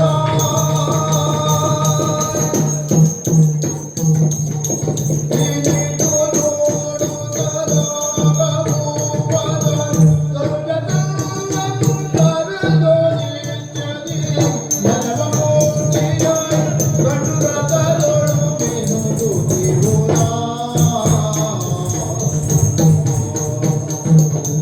ಅಪ್ಪ, ಎಂತ ಆಶ್ಚರ್ಯವನ್ನು ಮಾಡುವುದಕ್ಕೆ ಮುಂದಾಗ್ತಾ ಇದ್ದೇನೆ. ರಣಕ್ಷೇತ್ರದಲ್ಲಿ ಮಡಗಿದ್ದವರಲ್ಲ, ಎದ್ದು ಓಡುವುದಕ್ಕೆ ಮುಂದಾಗ್ತಾ ಇದ್ದಾರೆ. ಯುದ್ಧದಲ್ಲಿ ಉತ್ಸಾಹವನ್ನು ತೋರುವುದಕ್ಕೆ ಮುಂದಾಗ್ತಾ ಇದ್ದಾರೆ. ಏನಿದು ಏನಿದು ಏನಿದು? ಯಾರಿವರಿಗೆ ಈ ಚೈತನ್ಯವನ್ನು ನೀಡಿದವರು? ಯಾರು ಏನು ಎಂದು ಹಿಂದೆ ಮುಂದೆ ಆಚೆ ಈಚೆ ನೋಡ್ತಾ ಇದ್ದೇನೆ. ಈ ರಣಕ್ಷೇತ್ರದಲ್ಲಿ ದಿವ್ಯವಾದ ಒಂದು ಪ್ರಜ್ವಲಿತವಾದ ಯಾವುದೋ ಶಕ್ತಿ ಎನ್ನುವುದು ಬಂತು ಎನ್ನುವುದಾಗಿ ತಿಳಿದು ಕೆಳಗೆ ನೋಡ್ತೇನೆ. ನಂತರ ಪಾರ್ಥನ ರಥದಲ್ಲಿ ನಾವು ದಿನವೂ ಆರಾಧಿಸುತ್ತಿರುವಂತಹ ದೇವ ಮೂರ್ತಿಯ ರೂಪದಲ್ಲಿ ಬಂದು ನಿಂತಿದ್ದಾನೆ. ಅಬ್ಬ, ಇನ್ನು ಈ ಪಾರ್ಥನ ಜೀವನದಲ್ಲಿ ಸಂತೋಷ ಎನ್ನುವುದು ಸಿಗ್ತಾ ಉಂಟು. ಸ್ವಾಮಿ, ಸಂತೋಷ ಎನ್ನುವುದು ಆಗ್ತಾ ಉಂಟು. ಆದರೆ ಸಂತೋಷವನ್ನು ನಾನೊಬ್ಬನೇ ವ್ಯಕ್ತಪಡಿಸುವುದು ಅಲ್ಲಿವೇ ಅಲ್ಲ. ಯಾಕೆ ಕೇಳಿದರೆ ಇದಕ್ಕೆ ಮೂಲ ಕಾರಣ ಯಾರು ಕೇಳಿದರೆ ನಮ್ಮಪ್ಪನಾಗಿರುವಂತಹ ಹಂಸಧ್ವಜ ಶ್ರೀಕೃಷ್ಣನನ್ನು ಕಾಣಬೇಕೆನ್ನುವ ಬಯಕೆಯನ್ನು ಹೊಂದಿದವ. ಅಪ್ಪ, ಎಲ್ಲಿದೆಯಾ? ಬಾ, ಈ ರಣಕ್ಷೇತ್ರಕ್ಕೆ ಬಂದು ನೀವು. ಈ ಚಂಪಕಾವತಿಗೆ ನೀನ ಅರಸನಾಗಿರಬಹುದು, ಆದರೆ ಇಲ್ಲಿ ಬಂದವ ಸಾಮಾನ್ಯನ ಅರಸನಲ್ಲ. ಅರಸು ಬಂದನು, ಭಾಗವತ ಜನ ಪುರುಷ ಬಂದನು, ಭಕ್ತವತ್ಸಲ ಕರುಣೆ ಬಂದನು, ಸಕಲ ನೆನೆವ ಭಕ್ತ ಜನಕ್ಕೆ ದಯೆಯನ್ನು ಪರಿಪಾಲಿಸುವ ದೇವ ಬಂದ. ಅಷ್ಟೇ ಅಲ್ಲ, ದುರದುಃಖ ವಿಹಾರ ಬಂದನು, ಸುಧರ ಪರೆಯುವ ದೇವ ಬಂದನು ಈಗ ನಮ್ಮನೆಗೆ. ಅಪ್ಪ, ಬಾ ಬಾ ಬಾ ಬಾ, ನೀನೊಬ್ಬನೇ ಬರುವುದಲ್ಲ, ಅಮ್ಮನನ್ನು ಕರೆದುಕೊಂಡು ಬರಬೇಕು. ಅಮ್ಮನ ದೇವರನ್ನು ನೋಡಬೇಕೆನ್ನುವುದಾಗಿ ಬಯಸಿದವಳು. ಅಮ್ಮ, ನಿಮ್ಮ ಇಂದಿನ ಆಸೆಯನ್ನು ಈಡೇರಿಸ್ತಾ ಇದ್ದೇನೆ. ಈ ನಿನ್ನ ಮಗ ಇದು ಬಂದವ ಸಾಮಾನ್ಯನಲ್ಲ, ದೇವ ಪುರುಷ. ಈಗಾಗಲೇ ಆಲದೆಲೆಯಲ್ಲಿ ತೇಲುತ್ತಾ ಕಾಲ ಹೆಬ್ಬೆರಳನ್ನು ಬಾಯಲ್ಲಿಟ್ಟುಕೊಂಡು ಮಧುಕೈಟಪ್ಪನ ಬಂದು ಸೃಷ್ಟಿಯನ್ನು ನಿರ್ಮಿಸಿದಾತ. ಅಷ್ಟೇ ಅಲ್ಲ, ಕಂಬದಿಂದ ಹೊರಬಂದು ಭಕ್ತಮೃಹ್ಲಾದನಿಗೆ ಅಭಯವನಿತ್ತವ. ಅರಸು ಬಂದನು ನಮ್ಮನೆಗೆ, ಶ್ರೀಮನ್ನಾರಾಯಣ ಬಂದನು ನಮ್ಮನೆಗೆ. ಹಬ್ಬ ಹಬ್ಬ ಎಂದನಾಗ ಸುಧರ್ಮ.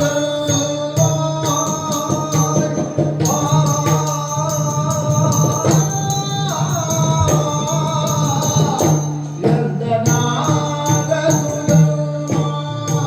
ಶ್ರೀ ಗೋವಿಂದ ಪಾರಿಸುರತ ಉಂದಿನಂದನರೈ ಪಾರಿಸುವೆಯ ಭಜಯ ಕೊಂದ ಕೊಡನೆ. ಆ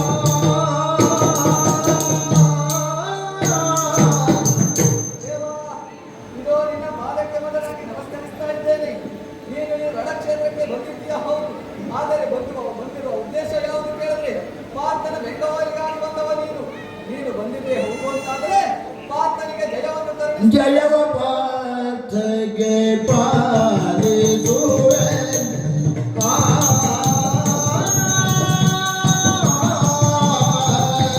ಜಯವ ಪಾರ್ಥಗೆ ಪಾಲಿಸುವೆ ಅಪಜಯವ ಕೊಂದಗೊಡದೆ ಜಯವ ಪಾರ್ಥಗೆ ಪಾಲಿಸುವೆ ಜಯವ ಬಲ್ಲೆನು ದೇವ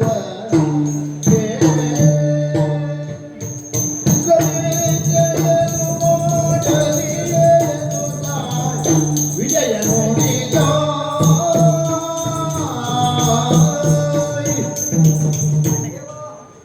ಮುಂದೆ ಹೋಗುವಂತಾದ್ರೆ ಆತನಿಗೆ ಜಯವನ್ನು ಕರುಣಿಸ್ತೀಯ ಎನ್ನುವುದಾಗಿ ತಿಳಿದುಕೊಂಡವ ನಾನು. ಯಾಕೆ ಕೇಳಿದ್ರೆ ಉದಾಹರಣೆ ಬೇಕು ಅಂತಾದ್ರೆ ನಡೆಯುತ್ತಿರುವ ಕುರುಕ್ಷೇತ್ರ, ನಡೆದಿರುವಂತಹ ಕುರುಕ್ಷೇತ್ರದಲ್ಲಿ ಎಲ್ಲರೂ ತಿಳಿದುಕೊಂಡಂತಹ ವಿಚಾರ ಯಾವುದು ಕೇಳಿದ್ರೆ ಪಾರ್ಥನಿಂದ ಎಲ್ಲರೂ ಗೆಲ್ಲರು ಎನ್ನುವುದಾಗಿ ಅಲ್ವೇ ಅಲ್ಲ. ಆ ನಿಜವನ್ನು ಅರ್ಥೈಸಿಕೊಂಡವ ನಾನು.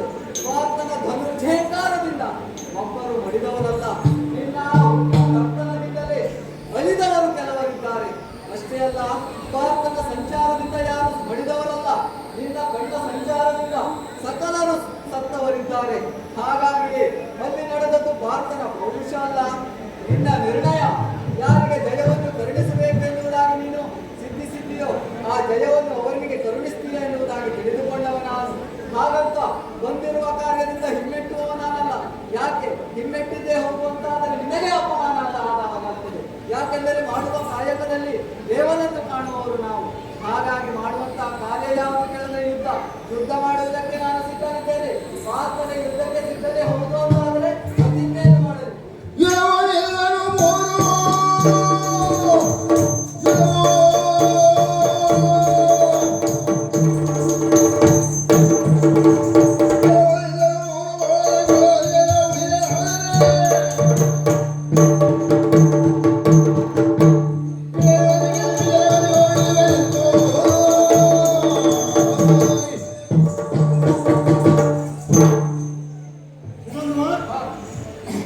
ಕರ್ತನಲ್ಲಿ ಅರ್ಜುನನಿಗೆ ಜಯವನ್ನು ಪಾಲಿಸುವುದೆನ್ನುವುದಾಗಿ ಹೇಳುತ್ತಾ ಇದೆಯಲ್ಲ, ನೀನು ನಾನೇ ಗೆಲ್ಲಬೇಕೆನ್ನುವುದಕ್ಕಾಗಿ ಬಂದವ. ಸೋತು ಹೋಗುವುದಕ್ಕೂ ನೀನು ಬಂದವನಲ್ಲ. ಅದಕ್ಕಾಗಿ ನಿನ್ನಲ್ಲಿ ಪ್ರತಿಜ್ಞೆಯನ್ನು ಮಾಡುತ್ತೇನೆ. ನನ್ನ ಮಂಡಳಿಕೆಯಲ್ಲಿ ತುಂಬಾ ಬಾಣ ಉಂಟು.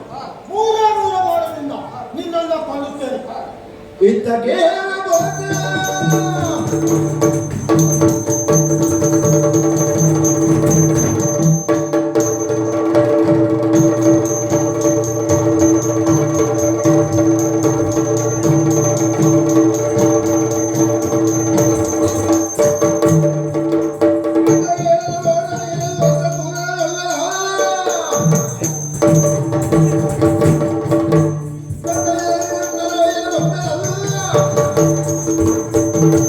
ನೀನು ಬಿಡುವಂತಹ ಮೂರು ಬಾಣವನ್ನು ನಡುಮಾರ್ಗ ಮಧ್ಯದಲ್ಲಿ ಕತ್ತರಿಸದೆ ಹೋಗುತ್ತದೆ.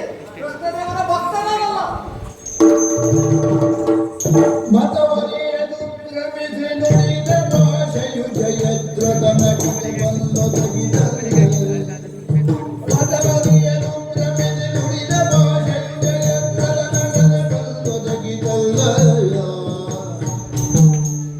ಅತಿಸತ್ಯದಂತನು ಗದಗಾದಿಗೀಗ ಅತಿಸತ್ಯದಂತನು ಗದಗಾದಿಗೀಗ ಮನಿದು ಒಡನಾಡಿದ ಎಲ್ಲ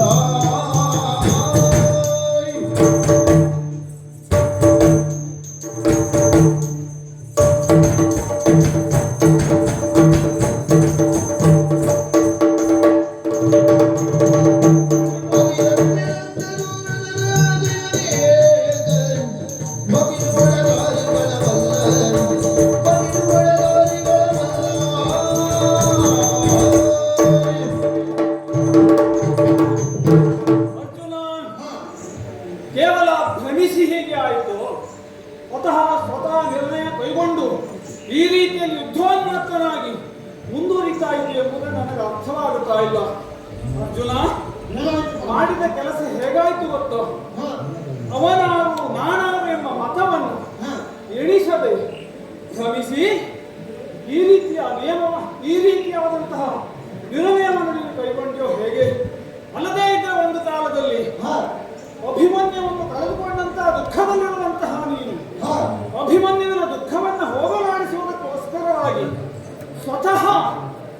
ಪ್ರತಿಜ್ಞೆಯನ್ನು ಮಾಡಿದೆ ಹೌದಾ?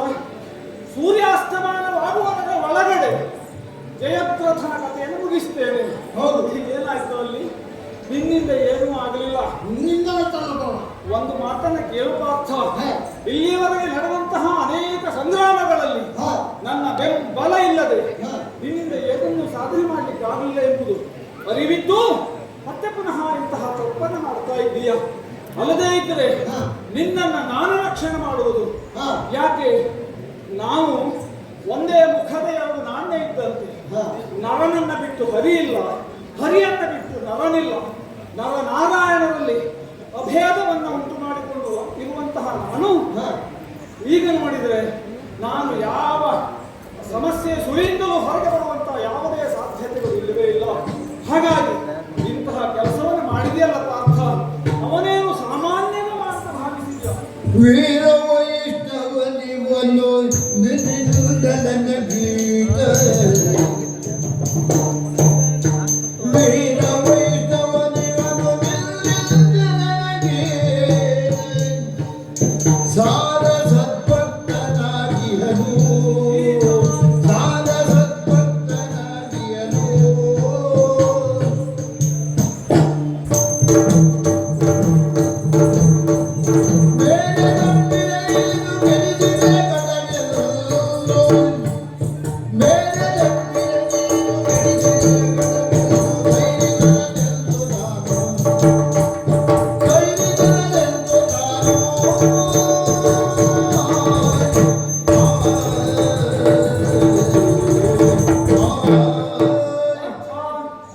ಈತ ಬೇರೆ ಯಾರು ಅಲ್ಲ, ನಿನಗಿಂತ ಸದ್ಭಕ್ತ ಅಂತ ಹೇಳಿದರೆ ಇಲ್ಲಿಯವರೆಗೆ ನಿಮ್ಮನ್ನು ಹೇಗೆ ನಿಮ್ಮನ್ನು ಕಾಪಾಡಿಕೊಂಡು ಬಂದ, ನಿಮ್ಮನ್ನು ಕಾಪಿಟ್ಟುಕೊಂಡು ಬಂದ, ನೀವು ನನ್ನ ವಿಷಯದಲ್ಲಿ ಎಷ್ಟು ಭಕ್ತರಾಗಿದ್ದೀರೋ ಅದಕ್ಕಿಂತ ಅಧಿಕತರವಾದಂತಹ ಭಕ್ತ ಆತನಾಗಿದ್ದಾನೆ.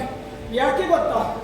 ಇದೇ ಯುದ್ಧಕ್ಕೆ ಬರುವಂತಹ ಸಂದರ್ಭದಲ್ಲಿ ತಂದೆಯು ಆಜ್ಞಾಪಿಸಿದಂತಹ ನಿಯಮೋಲ್ಲಂಘನೆಯನ್ನು ಮಾಡಿದ್ದರಿಂದ ಕೊತನೆ ಕುದಿಯುತ್ತಿರುವಂತಹ ತಪ್ತ ಕಟಾಹ ಭಾಂಡ್ಯದಲ್ಲಿ ಅವನನ್ನು ಎಸೆದರು.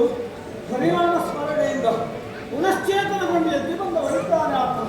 ಅವನನ್ನು ಸುಮ್ಮನೆ ಅಂತ ಭಾವಿಸಬೇಡ. ನಿನಗಿಂತ ಆತ ನನಗೆ ಸದ್ಭಕ್ತ. ಹಾಗಾಗಿ ರಕ್ಷಣೆ ಮಾಡುವ ವಿಷಯದಲ್ಲಿ ಮಮ ಪ್ರಾಣಾಹಿ ಪಾಂಡವಾಹ ನೀವಾದರೂ ನನಗೆ ಪಂಚ ಪ್ರಾಣ ಸದೃಶನು. ಆತನಾದರೂ ಪರಮ ಭಕ್ತನಾಗಿದ್ದಾನೆ. ಹಾಗಾಗಿ ಈಗ ಅಡ್ಡಕಟ್ಟೆಗೆ ಸಿಕ್ಕದಿದ್ದಂತಾಯ್ತು ನಾನು. ತಿಳಿದೆನು ನಿನ್ನಯ ಗೀತದು ಮಣಿಗೆಯ ನಿಜದೊಲವ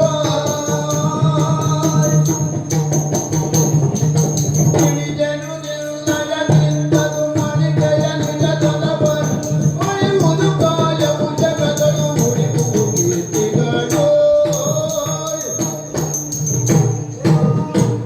ನಿನ್ನ ಪರಿಸ್ಥಿತಿ ಏನೆನ್ನುವುದಾಗಿ ಅರ್ಥೈಸಿಕೊಂಡವ ನಾನು. ಒಂದು ತಾಯಿಗೆ ಎರಡು ಮಕ್ಕಳು ಒಂದೇ ವಸ್ತುವಿಗಾಗಿ ತನಗೆ ಬೇಕೆಂದು ಬಯಸಿದಾಗ ಆ ತಾಯಿ ಯಾರಿಗೆ ಕೊಡುವುದೆನ್ನುವುದಾಗಿ ಚಿಂತೆಗೊಳಗಾಗುವುದು ಸಹಜವಾದುದೇ. ಆದರೆ ಇಲ್ಲಿ ನಿನಗೆ ಆ ಸಂಕಷ್ಟವನ್ನು ನಾನು ನೀಡುವುದಿಲ್ಲ.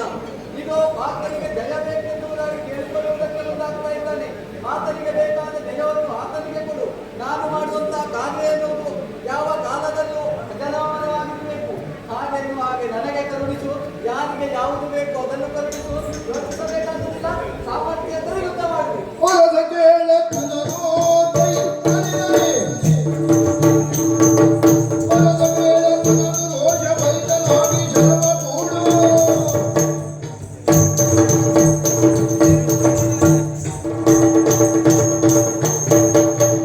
ಒಲದ ಕೇಳ ಪುನರೋಷ ಭರಿತನಾಗಿ ತಿನ್ನಲು ಕೃಷ್ಣ ಮುಲ್ಲ ಗೋವರ್ಧನಾದ್ರಿಯ ಧರಿಸಿ ಗೋಕುಲಗಳನ್ನು ಕಾಯ ಹರಿತ ಪುಣ್ಯವೀರ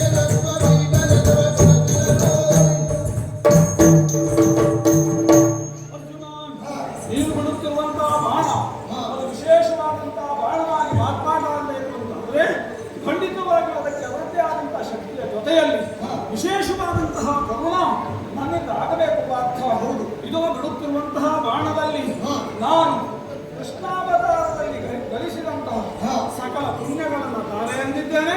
ಪ್ರಯೋಗಿಸಿದೆ. ದೇವನೆಲ್ಲ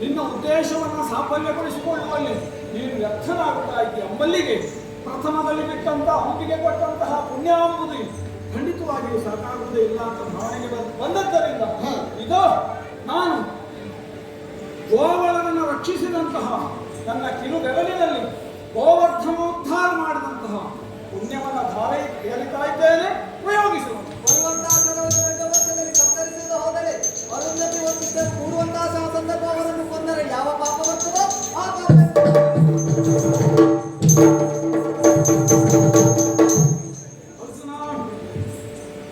ಕೇವಲ ಬಾಣ ಪ್ರಯೋಗಗಳು ಪರಸ್ಪರ ನಡೀತಾ ಇದೆ ಬಿಟ್ಟರೆ ಯಾವ ಪ್ರಯೋಜನದ ಉದ್ದೇಶವನ್ನಿಟ್ಟುಕೊಳ್ಳಲ್ಲ.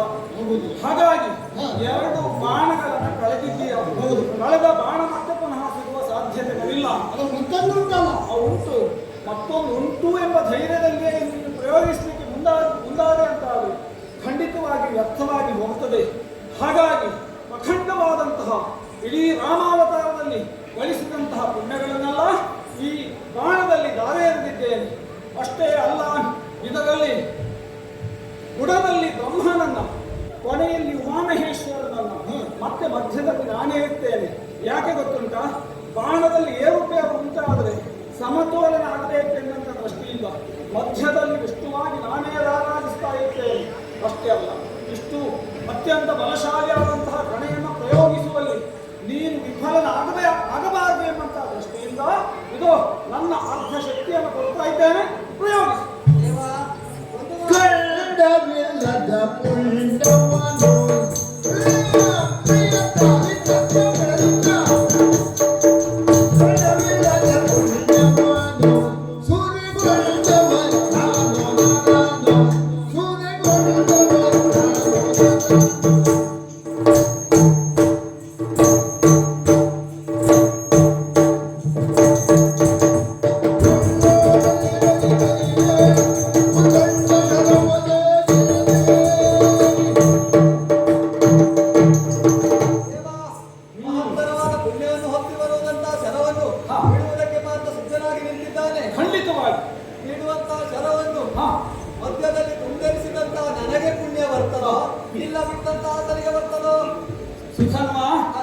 ಚಿಕ್ಕದಾದರೂ ಚೊಕ್ಕದಾದ ಪ್ರಶ್ನೆಯಾಗಿದ್ದರೆ ಚಿಕ್ಕದಾಗಿ ಉತ್ತರಿಸಲು ಹೋಗುತ್ತೋ ಇಲ್ಲ.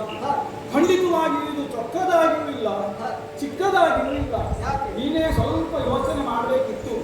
ಖಂಡವಿಲ್ಲದ ಪುಣ್ಯವನ್ನು ಸೂರಗೊಂಡವ ನಾನು ನರನು ಯೋಚನೆ ಮಾಡಿದ್ರೆ ಅರ್ಥ ಆಗ್ತದೆ. ಈಗ ಖಂಡ ಮಾಡಲಿಕ್ಕೆ ಬರ್ತದೆ ಎಂಬುದಕ್ಕೆ ಅಖಂಡ ಎಂಬ ಹೆಸರಿಲ್ಲ. ಹಾಗಾದ್ರೆ ಮೊದಲನೇ ಬಾಣಕ್ಕೆ ನಾನು ಕೊಟ್ಟದ್ದು ಕೃಷ್ಣ ಅವತಾರದ ಪುಣ್ಯ, ಎರಡನೇ ಬಾಣಕ್ಕೆ ಕೊಟ್ಟದ್ದು ಗೋವರ್ಧನೋದ್ಧಾರದ ಪುಣ್ಯ. ಅಲ್ಲಿಗೆ ಒಂದೇ ಅವತಾರದಲ್ಲಿ ಖಂಡ ಮಾಡಿ ಕೊಟ್ಟಿದ್ದೇನೆ ಅಂತ ಆಯ್ತು. ಅದು ಅಖಂಡವಾದಂತಹ ಪುಣ್ಯವೇ ಅಲ್ಲ, ಖಂಡವಾದಂತಹ ಪುಣ್ಯವೇ ಹೌದು. ಅಷ್ಟಕ್ಕೂ ಕೊನೆಯದಾಗಿ ರಾಮಾವತಾರದ ಪುಣ್ಯ. ಇಷ್ಟೆಲ್ಲ ಪ್ರಶ್ನೆ ಉದ್ಭವ ಆಗಲಿಕ್ಕೆ ಮತ್ತೆ ಆ ಪ್ರಶ್ನೆಗೆ ಸಮಂಜಸವಾದಂತಹ ಉತ್ತರಗಳಿಗೆ ಸಿಗಬೇಕು ಅಂತ ಆದರೆ ಬಾಣ ಮುಗಿಯಲಿಲ್ಲ. ಅವೊಂದು ಇನ್ನೊಂದು ಮಣ್ಣು ಉಂಟು. ಅಂಬಿದ ಕಥೆಯ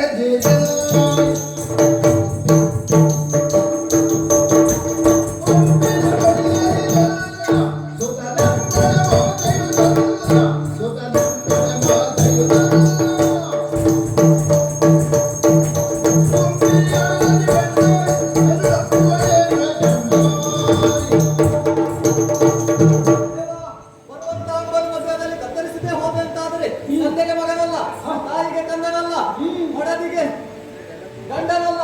ಅಷ್ಟೇ ಅಲ್ಲದೆ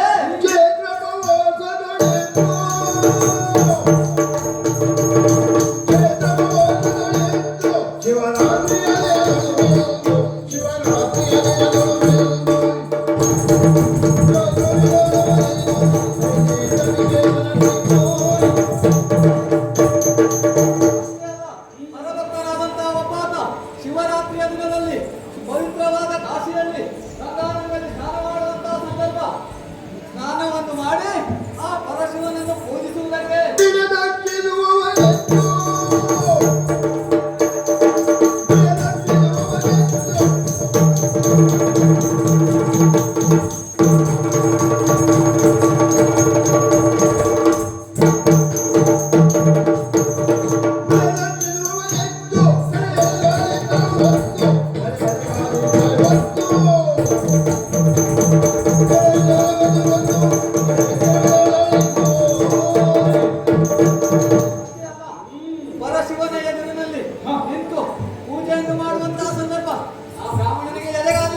ಯಾವ ಪಾಪ ಬರ್ತದೋ ಆ ಪಾಪ ನಿನಗೆ ಬರಲಿ. ಅಷ್ಟೇ ಅಲ್ಲ,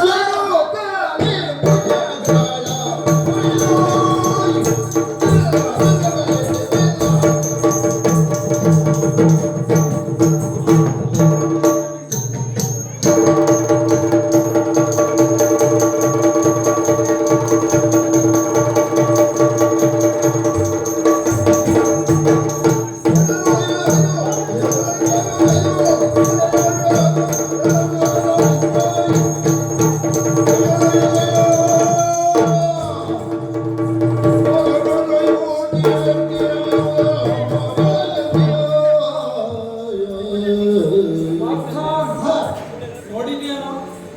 ಹಾಗಾಗಿ ಅಲ್ವೇ ಪ್ರಾಜ್ಞರು ಹೇಳಿದ್ದು ನೀರ ಮೇಲಿನ ಗುಳ್ಳೆ ನಿಜವಲ್ಲ. ಹೀಗೆ ಯೋಚನೆ ಮಾಡಿದರೆ ಹರವೃಷ್ಟೇ ಗುರುಸ್ತ್ರಾತ ಗುರವೃಷ್ಟೇನ ಕಶ್ಚನ. ಹರಮುನಿದರೆ ಹರಿಕಾಯುವ, ಗುರುಮುನಿದರೆ ಕಾಯುವರಿಲ್ಲ. ಗುರುವಿನ ಅನುಗ್ರಹದ ಅಡಿಯಲ್ಲಿ ಇರಬೇಕು ಮನುಷ್ಯನಾದವನು. ಗುರು ಮಹಿಮೆಯನ್ನು ಎಂತೂ ಬಣ್ಣಿಸಿದರೂ ಖಂಡಿತವಾಗಿಯೂ ಸಾಕಾಗುವುದಿಲ್ಲ. ಗುರುವಿನ ಅನುಗ್ರಹ ಮಾತ್ರದಿಂದಲೇ ಮನಸ್ಸಿನ ಕಾಮನೆಗಳ ಈಡೇರಿಕೆಗೆ ಸೋಪಾನ ಆಗುತ್ತದೆ. ಯಾಕೆ ಈ ಮಾತನ್ನು ಹೇಳ್ತಾ ಇದ್ದೇನೆ? ನಮ್ಮ ಆಕಾಂಕ್ಷೆಗಳಿಗೆ ಅಡಿಪಾಯವೇ ಗುರು. ನಮ್ಮ ಬಯಕೆಗಳು ಈಡೇರಬೇಕು ಅಂತಾದ್ರೆ ನಮ್ಮ ಶ್ರದ್ಧೆಯೇ ಗುರು. ಹಾಗಾಗಿ ಅಲ್ವೇ ಹೇಳಿದ್ದು ಶ್ರದ್ಧಾಂ ಕಾಮಸ್ಯ ಮಾತರು. ನಮ್ಮ ಕಾಮನೆಗಳಿಗೆಲ್ಲ ತಾಯಿಯ ಸ್ಥಾನದಲ್ಲಿರುವಂತಹದ್ದು ಶ್ರದ್ಧೆ. ಸುಧನ್ವನಿಗೆ ಅದಿತ್ತು ಅರ್ಜುನ. ತಾನು ಮಾಡುವಂತಹ ಕೆಲಸದಲ್ಲಿ ಶ್ರದ್ಧೆಯನ್ನು ಆತ ಹೊಂದಿದ್ದ. ಅಷ್ಟೇ ಅಲ್ಲ, ಶ್ರದ್ಧಾಳುವಾದಂತಹ ಆತ ಪರಮ ದೈವಭಕ್ತ. ಆದ್ದರಿಂದ ತತ್ತು ಕ್ಷಣದಲ್ಲಿ ಅವನ ರುಂಡ ಎಲ್ಲಿ ಹೊರಟು ನೋಡಿದೆಯೇನೋ? ದಿವ್ಯದತ್ತ ಸಾಗಿದಂತಹ ಆತನ ರುಂಡ ಶಿವದೂತರು ಬಂದು ಅದನ್ನ ಎತ್ತಿಕೊಂಡು ಮೇಲಕ್ಕೆ ಒಯ್ತಾ ಇದ್ದಾರೆ. ಯಾಕೆ? ಶಿವನ ರುಂಡಮಾಲಧಾರ. ಆ ಶಿವನ ರುಂಡದ ಮಾಲೆಯಲ್ಲಿ ಅದೂ ಒಂದು ಕರಳು ರಾರಾಜಿಸುತ್ತದೆ ಎಂಬಂತಹ ದೃಷ್ಟಿಯಿಂದ. ಹಾಗಾಗಿ ಶಿವನ ಕೊರಳಲ್ಲಿ ರಾರಾಜಿಸುತ್ತಾ ಆತ ಆ ಚಂದ್ರಾರ್ಕವು ರಾರಾಜಿಸ್ತಾ ಇರ್ತಾನೆ ಎಂಬಲ್ಲಿಗೆ ನಮಗೆ ಬಂದ ಕೆಲಸ ಆಗಲಿಲ್ಲ. ನಮ್ಮ ಕೆಲಸ ಆಗಬೇಕು ಅಂತಾದ್ರೆ ನಾವು ಧರ್ಮರಾಜನ ಆಣತಿಯ ಮೇಲೆ ಬಂದವರು. ಹಾಗಾಗಿ ಈ ತುರಗವನ್ನು ಕರೆದುಕೊಂಡು ಕಪ್ಪವನ್ನ ಹಂಸತ್ವದ ಮಹಾಭಾರತ ತಂದು ಒಪ್ಪಿಸ್ತಾ ಇದ್ದಾರೆ. ಧಾರಾಕಾರವಾದಂತಹ ಕಣ್ಣಲ್ಲಿ ನೀರು ಬರ್ತಾ ಇದೆ ಹಂಸತ್ವಜನಿಗೆ. ಯಾಕೆ? ಕಳೆದುಕೊಂಡಂತಹ ದುಃಖ. ಮತ್ತೆ 3 ಮಕ್ಕಳಿದ್ದರು. ಒಂದು ಮಾತುಂಟು ಹಳೆಯ ಕಾಲದಲ್ಲಿ, ಏನು ಹೆತ್ತವರು ಹತ್ತಾದರು ಸತ್ತ ದುಃಖ ಮುಂದೆ ಅಂತ. ಹಾಗಾಗಿ ಸುಧನ್ವನು ಸತ್ತದ್ದಕ್ಕಾಗಿ ಕಣ್ಣೀರುಡುತ್ತಾ ಕಪ್ಪವನ್ನು ಕೊಟ್ಟಿದ್ದಾನೆ. ಸ್ವೀಕಾರ ಮಾಡುವುದರ ಮುಖೇನವಾಗಿ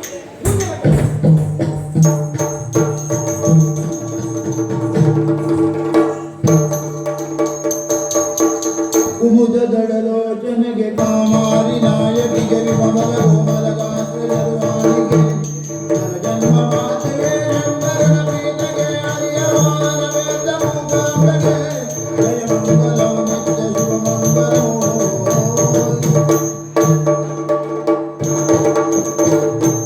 ಆದಿದೇವ ಸಕಲಾಗಮ ಪೂಜಿತ ಯಾದವ ಕುಲಮೋಹನ ರೂಪ ವೇದೋತಾರಕ ತಿರುಪತಿ ವೆಂಕಟ ವೇಣುಗಾನ ಪ್ರಿಯ ನಮೋ ನಮಃ ನಾರಾಯಣ ಜಯ ನಮೋ ನಮೋ ಭವದಾನ